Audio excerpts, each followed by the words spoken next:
యదువంశజుల క్షేమ సమాచారాన్ని గురించి విచారిస్తూ, ఉద్ధవ, యదుసేనా నాయకుడైన ప్రద్యుమ్నుడు ఎలా ఉన్నాడు అని ప్రశ్నిస్తున్నాడు. ప్రద్యుమ్నుడు రుక్మిణీ కృష్ణుల మొదటి సంతానం. రుక్మిణీదేవి మొదటి నుంచి సాత్వికురాలు.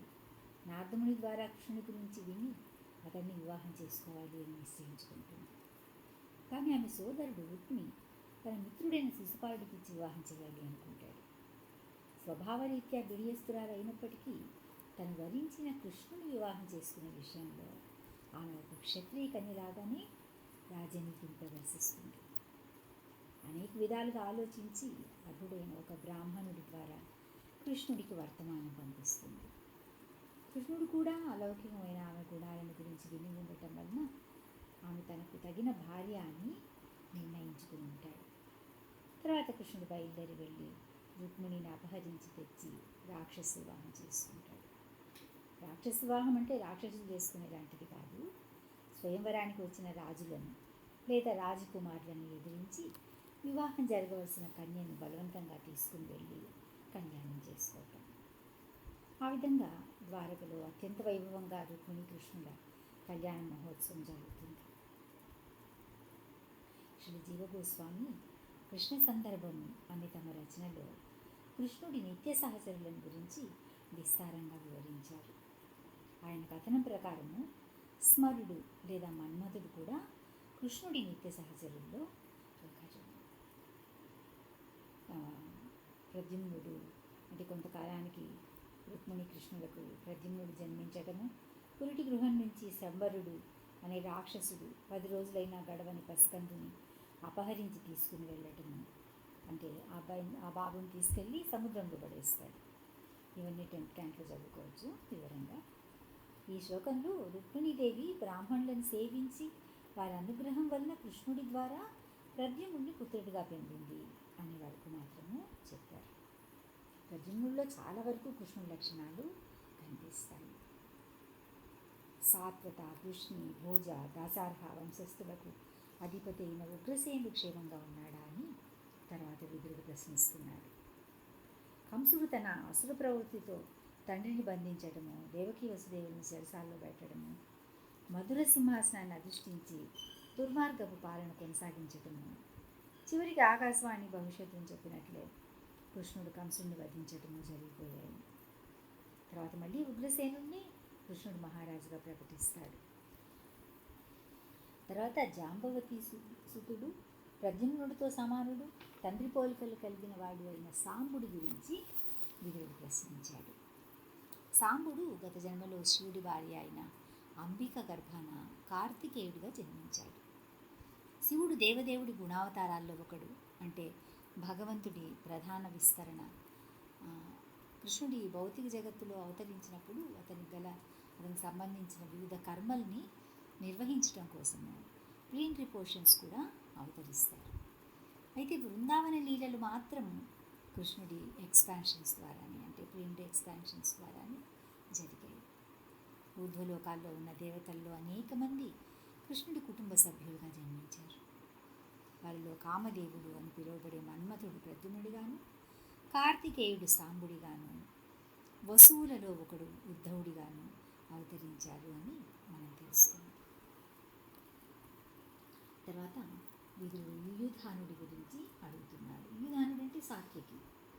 ఈ పేరుతోనే అందరికీ పరిచయం ఉంది. యుయుధానుడు అంటే చాలామందికి తెలియదు. ఇతడు కృష్ణుడి తమ్ముడు అని కొంతమంది చెప్తారు, కానీ నిజానికి కృష్ణ భక్తుడు. యదువంశ వీరుల్లో ఒకడు. మయాసురుడు అనే రాక్షసుడు గొప్ప రాజు అన్నమాట, ఆర్కిటెక్ట్ కూడా. ఎన్నో అద్భుతమైన నగరాలు, కట్టడాలు నిర్మించాడు. అసురుడైనప్పటికీ విష్ణువును సేవించాడు. ఇతని కుమార్తె మండోదరి దశకంఠుడైన రావణాసురుడి భార్య. పాండవ వన దహనం జరిగిన సమయంలో కృష్ణార్జునుడు అతన్ని ప్రాణాలతో వదిలేస్తారు. అప్పుడు కృష్ణుడు పాండవుల కోసం ఒక అద్భుతమైన భవనం కట్టించమని మయాసురుడికి చెప్తాడు. ఆ సమయంలోనే పాండవులు ఇంద్రప్రస్థ నగరాన్ని నిర్మించుకోవటము, దానిలో అద్భుతమైన మయసభ నిర్మించడము జరిగింది. రాజసూయ యాగం తర్వాత కృష్ణుడు ద్వారకకు తిరిగి వెళ్ళాక తనకు అత్యంత ప్రీతిపాత్రుడైన యుయుధానుడిని యుద్ధ విద్య నేర్చుకోవడం కోసం అర్జునుడి దగ్గరికి పంపిస్తాడు. అర్జునుడు అతడికి పూర్తిగా అస్త్రశస్త్ర విద్యలు నేర్పిస్తాడు. తర్వాత కురుక్షేత్ర సంగ్రామం జరిగినప్పుడు అతను పాండవుల తరఫున ఒక అక్షౌహిణి సైన్యానికి నాయకత్వం వహిస్తూ యుద్ధం చేస్తాడు. ఆ విధంగా యదువంశపు గొప్ప వీరుడిగా శౌర్య ప్రతాపాలను ప్రదర్శించటమే కాకుండా ఎవరికో కానీ లభించని ఆధ్యాత్మిక సిద్ధిని కూడా అతను సాధించగలుగుతాడు. విరాగులని అంటే రినౌన్సర్స్ ఉంటారు కదా, వాళ్ళని పర్ఫెక్ట్ సోల్స్ అని చెప్పాలి. ఎందుకంటే దివ్యమైన సర్వోత్కృష్టమైన ఆనందాన్ని పొందటం కోసం వాళ్ళు ఈ మిథ్యా ఆనందాలని పొందే విధానాలన్నింటినీ కూడా త్యజించేస్తారు. అంటే చివరికి భార్య, పిల్లలు, మిత్రులు, కుటుంబము లాంటి అటాచ్మెంట్స్ అన్నిటినీ వదిలేస్తారు. మరి అది వదిలేశాక వాళ్ళు పొందే ఆనందం ఎటువంటిదై ఉండాలి? ఆ ఆనందాన్ని అధోక్షజ ఆనందం అని చెప్తున్నారు. అధోక్షజుడు అంటే కృష్ణుడు. ఇంద్రియాలతో గ్రహించలేనటువంటి ఆ దేవదేవుడికి సంబంధించిన ఆనందాన్ని పొందడం సాధారణమైన విషయం కాదు. మనుష్యాణం సహస్రేషు కశ్చిద్ యతతి సిద్ధయే. ఎన్నో వేల మందిలో ఎవరో ఒకరు దివ్యమైన ఆ స్థితిని సాధించగలుగుతారు. సాధారణంగా క్షత్రియులు అంటే రాజులు భౌతికమైనటువంటి సంపదలతో కూడి ప్రాపంచిక వ్యవహారాలతో మునిగి ఉంటారు. ఐహిక బంధనాలకు దూరంగా ఉన్నవాళ్ళు, ముఖ్యంగా సన్యాసులు, అటువంటి క్షత్రియులను, రాజులను కలుసుకోవటానికి కూడా ఇష్టపడరు. ప్రతాపరుద్ర మహారాజు చాలా గొప్ప భక్తుడు. అతను భక్తుడైనప్పటికీ, భక్తులందరూ అతని తరఫున ప్రాధేయపడినప్పటికీ చైతన్య మహాప్రభువు సన్యాసి కావటం వలన సన్యాసి ధర్మాన్ని అనుసరించి అతన్ని కలుసుకోవడానికి నిరాకరిస్తారు. కానీ క్షత్రియ రాజులు అయినప్పటికీ భక్తి మార్గాన్ని స్వీకరించరని కాదు. నిజం చెప్పాలంటే ధ్రువుడు, ప్రహ్లాదుడు మొదలుకొని అంబరీష చక్రవర్తి వరకు ఎందరో శుద్ధ భక్తులు ఉన్నారు. అదేవిధంగా పాండవులాయనకు చాలా సన్నిహితమైనటువంటి భక్తులు కదా. సాత్యకి కూడా యదువంశ వీరుడు, రాజు అయినప్పటికీ దివ్యమైన భగవదానందాన్ని పొందే అర్హతను కలిగి ఉన్నాడు. అందువలన ప్రాకృత కర్మ నుంచి బయటపడి పరతత్వాన్ని పొందటానికి బ్రహ్మచారి, సన్యాసి, బ్రాహ్మణుడు, క్షత్రియుడు, శూద్రుడు ఇటువంటి గుర్తింపులేవి అవసరం లేదు. గోపీ భర్తృ పదకమలయో దాస దాస దాసానుదాస, ఇటువంటి దాసులైతే చాలు. భగవంతుని అర్థం చేసుకోవటంలో 3 స్థాయిలు ఉంటాయి: బ్రహ్మను, పరమాత్మ, భగవాన్. బ్రహ్మన్ రియలైజేషన్ అంటే భగవంతుడిని రూపరహితుడిగా భావిస్తారు. నాయం ప్రకాశ సర్వత్రా యోగమాయా సమాశ్రిత. 3 మందబుద్ధులకు నేను వ్యక్తం కాను, వాళ్లకు నేను యోగమాయ చేత కప్పబడి ఉంటాను. అందువలన వాళ్ళు నేను అజుడిని, అవ్యయుడిని అని గ్రహించలేరు అని కృష్ణుడు చెప్తున్నాడు. భగవంతుడి రూపము యోగమాయా లక్షణమైన బ్రహ్మజ్యోతి చేత కప్పబడి ఉంటుంది. ఈశోపనిషత్తులో కూడా ఇది స్థిరపరచబడింది. హిరణ్మయేన పాత్రేణ సత్యస్యాపి హితన్ముఖం తత్వం పూషణ్ముపావునం సత్యధర్మాయ దృష్టయే. దివ్యమైన నీ రూపము బ్రహ్మజ్యోతి చేత కప్పబడింది. సచ్చిదానందమైన నీ రూపాన్ని చూడటానికి ఆటంకం కలిగించే ఈ ప్రకాశమానమైన కాంతిని దయతో తొలగించు. శాస్త్రాల్లో, వేదాల్లో, భగవద్గీతలో భగవంతుడు మూర్తివంతుడు అనే విషయాన్ని పదే పదే వివరించారు. అయినప్పటికీ నిత్యం శాస్త్ర చర్చలు చేస్తున్నప్పటికీ నిరాకారవాదులు భగవంతుడు అలౌకికమైన రూపాన్ని గుర్తించరు. అంటే వాళ్ళ రియలైజేషన్ బ్రహ్మన్ లేదా బ్రహ్మజ్యోతి వరకు మాత్రమే ఉంది. ఇంకా వాళ్ళకంటే ఒక మెట్టు పైన ఉన్నవాళ్ళు భగవంతుడిని తమ హృదయంలో ఉన్న పరమాత్మగా గ్రహిస్తారు. అల్టిమేట్గా దేవదేవుడి యథార్థమైన రూపాన్ని భక్తులు మాత్రమే గ్రహించగలుగుతారు. దీన్ని భగవాన్ రియలైజేషన్ అని అంటారు. ఆ స్థాయికి చెందిన వాళ్ళు భగవంతుడితో ప్రత్యక్ష అనుభవాన్ని కలిగి ఉండటం వలన అధోక్షజానందాన్ని అనుభవిస్తుంటారు. ఖచ్చితంగా బ్రహ్మానందం కంటే అధోక్షజానందము చాలా ఉన్నతమైనది. బ్రహ్మానందపరులు నేతి నేతి అంటూ భౌతికమైన జగత్తులోని సమస్త విషయాలను నిరసిస్తారు. బ్రహ్మన్ మాత్రమే సత్యంగా భావించడం వలన వాళ్ళకి దేవదేవుడి స్వీయ శక్తి అయిన హ్లాదిని శక్తిని గురించి అనుభవం ఉండదు. హ్లాదిని లేదా ఆహ్లాదిని అంటే ఆనందం. ఈ శక్తిని గురించిన జ్ఞానం పట్ల అనుభవ శూన్యులు కావటం వలన వాళ్ళు అనిత్యమైన బ్రహ్మనానందాన్ని తప్ప సనాతనమైన హ్లాదిని శక్తికి సంబంధించిన ఆనందాన్ని అనుభవించలేరు. భగవంతుడి అపరిమితమైన శక్తుల్లో మూడింటి గురించి మనం ఇప్పుడు ప్రధానంగా చెప్పుకుంటాం. అంతరంగ శక్తి, బహిరంగ శక్తి, తటస్థ శక్తి. అంతరంగ శక్తి మళ్ళీ 3 లక్షణాలు కలిగి ఉంటుంది: సంవిత్ శక్తి, సంధిని శక్తి, లాగిని శక్తి. సంవిత్ అంటే కృష్ణుడికి సంబంధించిన కాగ్నిజెంట్ ఎనర్జీ అంటారు, అంటే సనాతనమైనటువంటిది అని. బృందావనము, యమున, గోపికలు, గోపబాలుడు, గోవులు, తర్వాత ఫ్లూటు, ఇవన్నీ కూడా సంగీత శక్తికి సంబంధించింది. సంధిని అంటే కృష్ణుడి ఎగ్జిస్టెన్షియల్ పొటెన్షియల్ అన్నమాట, అంటే పరిశుద్ధమైనటువంటి జ్ఞానంతో కూడి ఉంటుంది. హ్లాదిని అంటే కృష్ణుడి ప్రెజర్ పొటెన్సీ, ఆనందమైనటువంటి. ఈ 3 లక్షణాలతో కూడిందే కృష్ణుడి సచ్చిదానంద రూపంలో. అష్టాంగ యోగాన్ని ఖచ్చితంగా పాటించే యోగులు, జ్ఞానులు కూడా భక్తి అనే ఒక అంశం లోపిస్తే భగవంతుడి అంతరంగ శక్తి సామ్రాజ్యంలోకి ప్రవేశించలేరు. అందువల్లనే కృష్ణుడు కర్మయోగము, జ్ఞానయోగము, ధ్యానయోగము ఇలా అనేకమైన యోగాలను బోధించిన తర్వాత భక్తి యోగం యొక్క విశిష్టతను గురించి తెలియజేశారు. భక్తులు మాత్రమే నన్ను తెలుసుకుంటారు అన్నారు. 80 లక్షల జీవరాశుల్లో మనుషులకు మాత్రమే విచక్షణ ఉంది. మనుషులకు మాత్రమే భగవంతుడితో తమ బాంధవ్యాన్ని గుర్తించగల అవకాశం ఉంది. మనుషులు మాత్రమే యమనియమాలతో కూడిన రెగ్యులేటెడ్ లైఫ్ని ఫాలో చేయగలుగుతారు, అంటే భక్తి యోగాన్ని సాధన చేయగలుగుతారు. ఎటు పడితే అటు విశృంఖలంగా పరిగెత్తే ఇంద్రియాలని నియంత్రించాలి అంటే కొన్ని ఆంక్షలు తప్పనిసరిగా ఉండాలి. వాటి కోసమైనా యోగాభ్యాసం తప్పకుండా చేయాలి. కానీ కలియుగం ఎంత గట్టెప్పి ఉంది అంటే తమ దగ్గరకు యోగా నేర్చుకోవడానికి వచ్చిన స్టూడెంట్స్కి యమనియమాలను బోధించాల్సిన టీచర్లు ఆహారంలో ప్రోటీన్ ఆవశ్యకత ఎంతైనా ఉంది, దేహానికి అవసరమైన ప్రోటీన్ మీ ఫుడ్లో దొరకకపోతే మీరు మాంసం తినొచ్చు అంటారు. అలా ఉన్నారు యోగా నేర్పించే గురువులు. అయినా వాళ్ళు యోగ విద్యను ఏం నేర్పిస్తున్నారు? యోగా పేరుతో ఎక్సర్సైజ్ లాంటి ఆసనాలు నేర్పిస్తున్నారు. మెడిటేషన్ పేరుతో ఎవరికి తోచిన దానిపైన వాళ్ళు మనసును కాన్సన్ట్రేట్ చేసే విధానాన్ని బోధిస్తున్నారు. వాళ్ళు నేర్పించే ప్రాణాయామంతో ఆధ్యాత్మికంగా దొరికేదేం లేదు, భౌతికంగా బహుశా కాస్త బెనిఫిట్ దొరుకుతుందేమో. ఇటువంటి పరిస్థితిలో భగవంతుడి ఆంతరంగికమైన లీలల గురించి అర్థం చేసుకోవడం అసాధ్యం.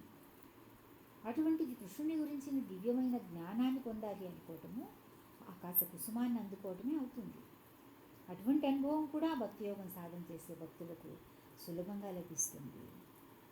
ఇప్పుడు కూడా ఆ సౌలభ్యం లాంటి సామాన్యులకు ప్రభుపాద అందుబాటులోకి తెచ్చారు. హరే కృష్ణ కృష్ణ కృష్ణ హరే హరే, హరే రామ రామ రామ హరే హరే. 32 అక్షరాలతో కూడిన ఈ 16 నామాలు కలియుగపు దుష్ట పరిణామాలన్నింటినీ తొలగిస్తాయి. వేదాల్లో కూడా భవసాగరాన్ని దాటాలి అంటే భగవంతుడి నామస్మరణ తప్ప మరొక దారి లేదు అనే సూచన కనిపిస్తుంది. అక్రూరుడు నిజానికి దోషరహితుడు, కృష్ణుడి పట్ల అనన్యమైన భక్తి కలిగినటువంటి వాడు. కంసుడు ఆజ్ఞ ప్రకారం కృష్ణ బలరాముల్ని మధురకు తీసుకురావడానికి బృందావనానికి బయలుదేరతాడు. మహాభక్తుడైన కారణంగా దారి పొడుక్కు కృష్ణుడి గురించి తలుచుకుంటున్నాడు. భక్తులు ఎప్పుడూ తమను తాము అనర్హులు అని భావించుకుంటారు. అదేవిధంగా అక్రూరుడు కూడా తనకు భగవంతుడిని దర్శించే అర్హత లేదు అనుకుంటున్నాడు. అప్పటి వరకు కృష్ణ గురించి వినడమే తప్ప కళ్ళతో చూడలేదు. కానీ కృష్ణుడు ప్రదర్శించిన మానవాతీతమైన అద్భుత కార్యాల వలన అతను భగవంతుడు తప్ప మరొకడు కాదు అని భక్తులు గుర్తించారు. తనకు అర్హత లేకపోయినప్పటికీ కృష్ణుడు సంకల్పిస్తే ఏదైనా జరుగుతుంది కదా, ఆయన తలుచుకుంటే తన దర్శన భాగ్యాన్ని నాకు అనుగ్రహిస్తాడు అనుకుంటాడు. అంతలోనే కృష్ణుడికి శత్రువైన కంసుడి తరఫున వెళ్తున్నందుకు కొంచెం అధైర్యపడతాడు. మళ్ళీ ఆలోచిస్తాడు, కంసుడి ఆదేశంతో ఈ పాపకారాన్ని నిర్వహించడానికి బయలుదేరినప్పటికీ కృష్ణుని సమీపించగానే వినయంగా చేతులు జోడించి నిలబడతాను. నా భక్తి భావాన్ని తప్పకుండా ఆయన గుర్తిస్తాడు. బహుశా ప్రేమపూరితమైన చిరునవ్వుతో నన్ను చూసి సమస్త పాతకాల నుంచి నన్ను బయటపడేస్తాడు అనుకుంటాడు.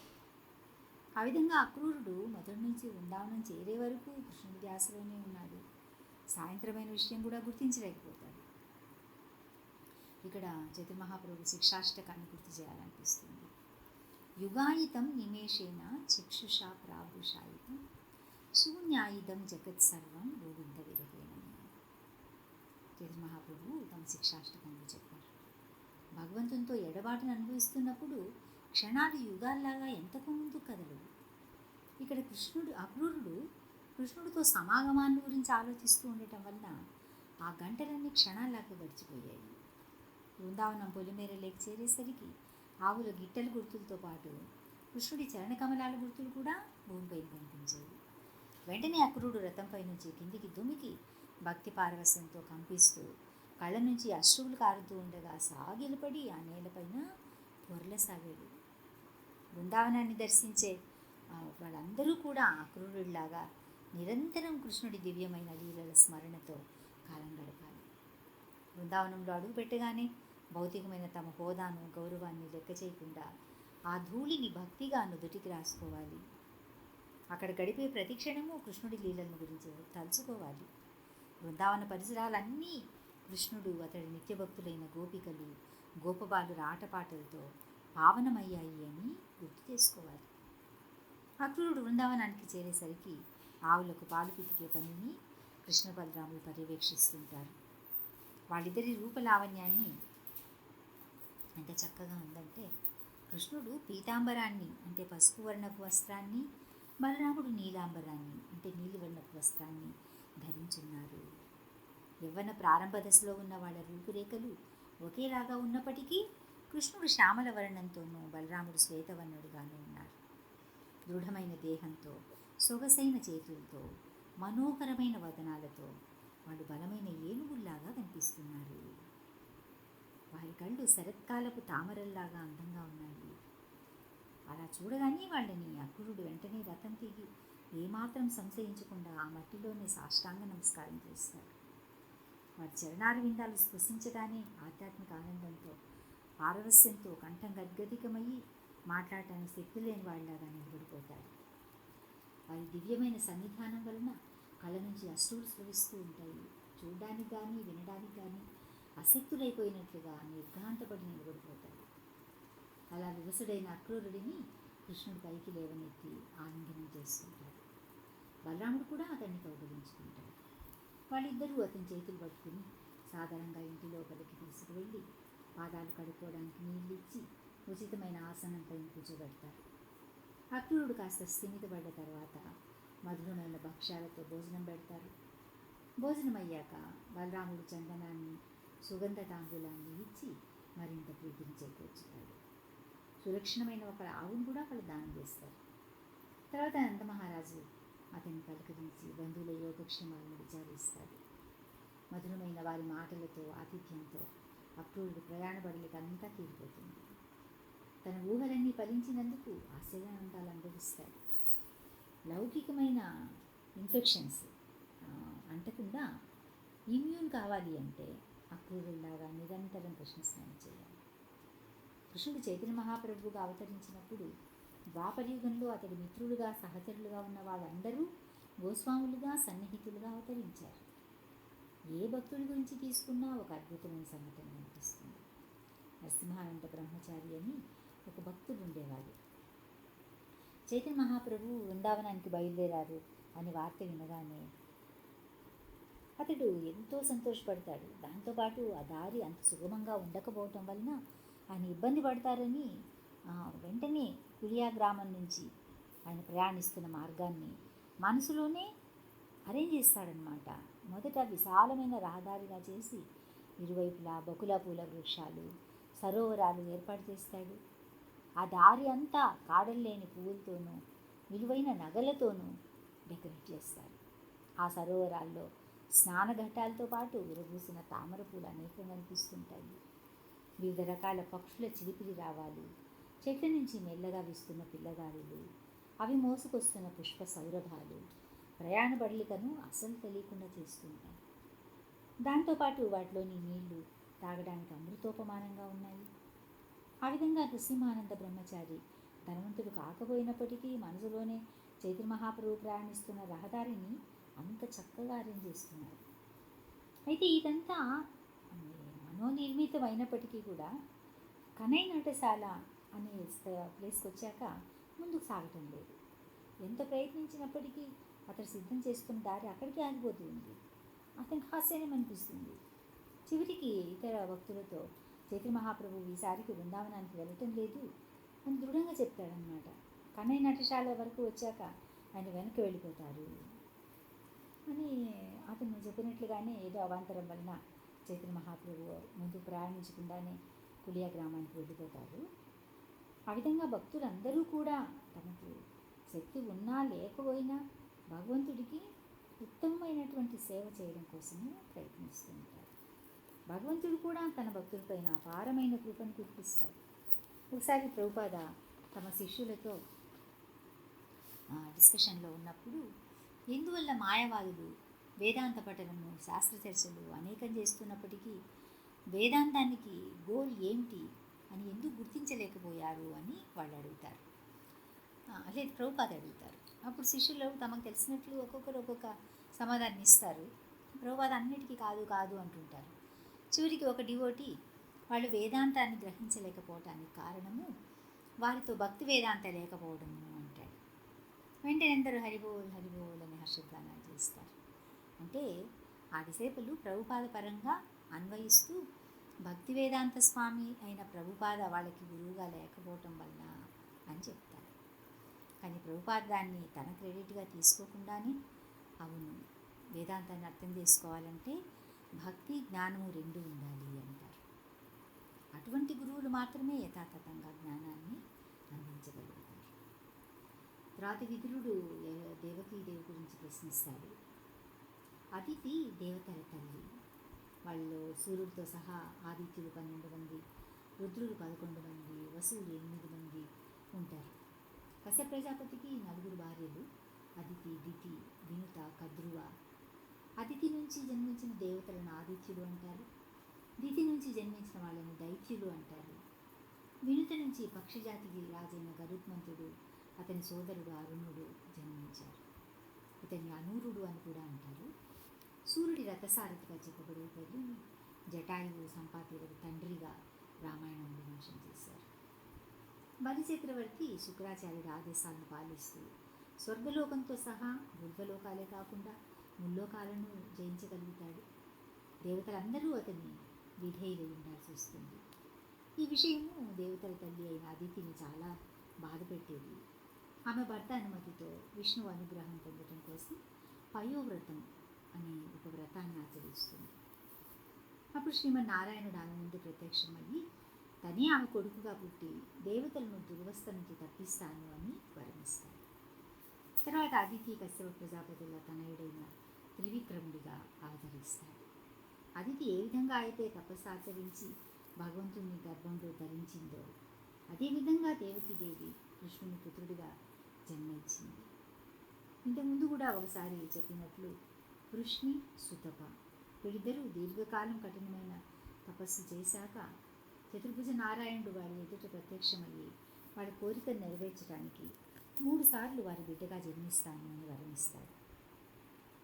ఆ విధంగా మొదట కృష్ణి గర్భుడిగాను, తర్వాత అదితి కడుపున వామనుడిగాను, చివరికి దేవకి గర్భాన కృష్ణుడిగాను జన్మించాడు. వేదాలు దివ్యమైన జ్ఞానము మరియు ఆధ్యాత్మిక విలువలతో నిండి ఉంటాయి. అటువంటి వేదాల మూర్తిభవించిన రూపంగా దేవకీదేవి కృష్ణుని తన గర్భంలో ధరించింది. వేదాలు, వేద సారము, వేదాంతము అన్నీ కృష్ణుడే. ఇక్కడ దేవకీదేవిని వేదాలతో పోల్చుకుంటే దేవదేవుడిని వేద స్వరూపుడిగా పోలుస్తున్నారు. తర్వాత విదురుడు అనిరుద్ధుడిని గురించి ప్రశ్నిస్తాడు. మన్మధుడు ప్రద్యుమ్నుడిగా వచ్చినప్పటికీ అతని పుత్రుడైన అనిరుద్ధుడు మాత్రము చతుర్వ్యూహంలో ఉన్న అనిరుద్ధుడే. కృష్ణుడి ఇమీడియట్ విస్తరణ బలదేవుడైతే అతని నుంచి ఆది విస్తారాలుగా వాసుదేవుడు, సంకర్షణుడు, ప్రద్యుమ్నుడు, అనిరుద్ధుడు చతుర్భుజ రూపాలుగా, చతుర్వ్యూహ రూపాలుగా వస్తారు. వాళ్ళందరూ ఒకరితో ఒకరు అభిన్నులు. అభిన్నులు అంటే అందరూ విష్ణుతత్వాలే, వాళ్ళ మధ్య భేదం లేదు. త్రేతాయుగంలో రామచంద్రుడు అవతరించినప్పుడు ఈ చతుర్వ్యూహ విస్తరణలే రామ, లక్ష్మణ, భరత, శత్రుఘ్నులుగా రావడం జరిగింది. వాసుదేవుడు శ్రీరాముడిగాను, లక్ష్మణ, భరత, శత్రుఘ్నులుగా సంకర్షణుడు, ప్రద్యుమ్నుడు, అనిరుద్ధుడు వచ్చారు. మహావిష్ణువుకు కారణము అనిరుద్ధుడే. మహావిష్ణువు శ్వాస నుండి ఋగ్వేదం వెలువడింది.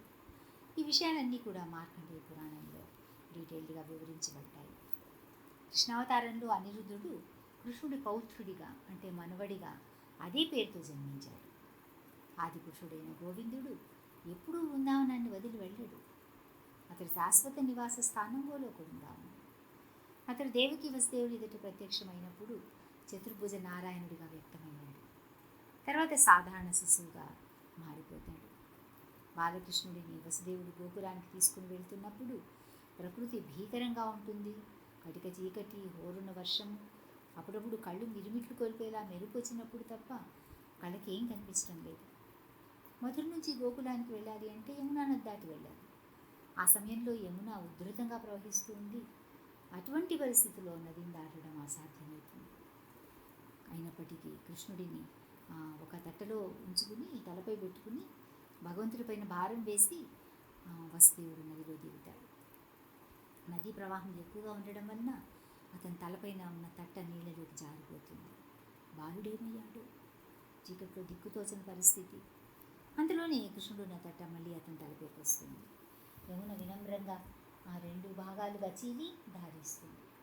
వసుదేవుడు నందమహారాజు ఇంటికి చేరి నిద్రిస్తున్న యశోద పక్కన కృష్ణుడిని ఉంచి ఆమెకు జన్మించిన ఆడ శిశువుని తీసుకుని వెనుకొచ్చేస్తాడు. అయితే కృష్ణుడు నీళ్ళలోకి జారినప్పుడు నారాయణుడి విస్తారమైన వాసుదేవుడిగా ఉన్నాడు. కానీ మళ్ళీ వసుదేవుడి చేతిలోకి వచ్చినప్పుడు పూర్ణ పురుషుడైన కృష్ణుడిగా ఉన్నాడు. అతడే నంద యశోద తనయుడిగా గోలోక వృందావనంలోని లీలలను గోకులంలో వృందావనంలో ప్రదర్శించాడు. మరొక లీల కూడా దీంతో కనెక్ట్ అయ్యింది. అక్రూరుడు కృష్ణ బలరాముని మధురకు తీసుకుని వెళ్తున్నప్పుడు దారి మధ్యలో యమునా తీరం దగ్గర రథం ఆపించి కృష్ణ బలరాములు ఇద్దరూ ముఖాలు కడుక్కుని స్వచ్ఛమైన నదీ జలాన్ని తాగుతారు. తర్వాత రథం ఎక్కుతారు. ఇంకా వాళ్ళ అనుమతితో అక్రూరుడు కూడా నదిలో ప్రవేశిస్తాడు. స్నానం అయ్యాక నడుములో నీళ్ళలో నిలబడి గాయత్రి మంత్రం జపిస్తుంటాడు. అలా నిలిచి ఉన్నప్పుడు హఠాత్తుగా నీటిలో కృష్ణ బలరాములు కనిపిస్తారు. అక్రూరుడు కలవరపడి వెలుపలికి వచ్చి చూస్తే వాళ్ళిద్దరూ యథాప్రకారం రథం పైన ఉన్నారు. అతను మళ్ళీ ఆశ్చర్యంగా నదిలోకి ప్రవేశించేసరికి సాక్షాత్తు బలరాముడైనటువంటి ఆదిశేషుడి ఒడిలో కృష్ణుడు చతుర్భుజ మహావిష్ణువులాగా చిరునవ్వుతో శయనించుంటాడు. సనక సనందనాది కుమారులు, నంద సునందులు, బ్రహ్మ, శివుడు మొదలైన దేవతలు ఆయనను పరివేష్టించుంటారు. సప్త ఋషులు, అష్టవసువులు, నారదుడు, ప్రహ్లాదుడు, నిష్కళంకమైన భక్తులు పరిశుద్ధమైన హృదయంతో పవిత్రమైన మంత్రాలతో ఆయన కీర్తిస్తూ ఉంటారు. అది చూసి భక్తి పారవస్యంతో ఆనందోద్రేకంతో అక్రూరుడు కంపించిపోతాడు. ఆ విభ్రాంతి నుంచి తేరుకుని సాష్టాంగ ప్రణామం చేసి చేతులు జోడించి గద్గద కంఠంతో భగవంతుని స్తుతించడం ప్రారంభిస్తాడు. అలా కీర్తిస్తుండగానే అద్భుతమైన ఆదృశ్యం నదీ జలాల్లో అదృశ్యమైపోతుంది. విభ్రాంతి చెందిన అక్రూరుడు రథం దగ్గరికి తిరిగి వస్తాడు. కృష్ణుడు చిరునవ్వుతో, ఇంత సమయం తీసుకున్నావు, నీటిలో కానీ ఆకాశంలో కానీ దేన్నైనా చూసావా ఏంటి అని అడుగుతాడు. ప్రభువు, దివ్యమైన నీ దర్శనం కలిగాక ఇక నేను చూడందేముంది అని అక్రూరుడు సమాధానం ఇస్తాడు. ఆ విధంగా ఆ రోజు గోపాలకృష్ణుడు బృందావనంలోనే ఉండిపోయాడు. వాసుదేవ కృష్ణుడు మాత్రమే బలరాముడితో కలిసి మధురకు చేరుకుంటాడు. హరే కృష్ణ.